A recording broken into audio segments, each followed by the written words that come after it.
ಚಂದ್ರಮಾನ ಮಧ್ವ ಜಯಂತಿದ ಪ್ರಯುಕ್ತ ಉಡುಪಿ ಶ್ರೀಕೃಷ್ಣ ಮಠಟ್ಟು ಬೇತೆ ಬೇತೆ ಧಾರ್ಮಿಕ ಆಚರಣೆಗಳು ನಡತಂಡು ಪರ್ಯಾಯ ಪುತ್ತಿಗೆ ಮಠದ ಆಶ್ರಯಡು ದಿನೈಡಿ ನಡತಿನ ಲೇಸರು ದಾಸವರಣ್ಯರು ಬರಿತಿನ ಮಸ್ತ್ ರಚನೆದ ನಿರಂತರ ಗಾಯನ ನಡತಂಡು. ಈ ಸಂದರ್ಭಡು ಭಜನಾ ಗಾಯನಡು ಇತ್ತಿನ ಪೊಂಜನಕಲು ಭಾವಪರವಶವಾದ ದಾಸೇರ್ನ ಕೀರ್ತನೆಲೆಗೆ ಪಜ್ಜೆ ಪಾಡೀರು.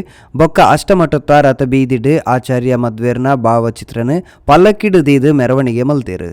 ಈ ಸಂದರ್ಭಡು ಪರ್ಯಾಯ ಪುತ್ತಿಗೆ ಮಠತ್ತ ಶ್ರೀ ಸುಗುಣೇಂದ್ರ ತೀರ್ಥ ಸ್ವಾಮಿಲು ಬೊಕ್ಕ ವಿದ್ವಾಂಸರು ಪಾಲ್ಪಡೆಯಿರು.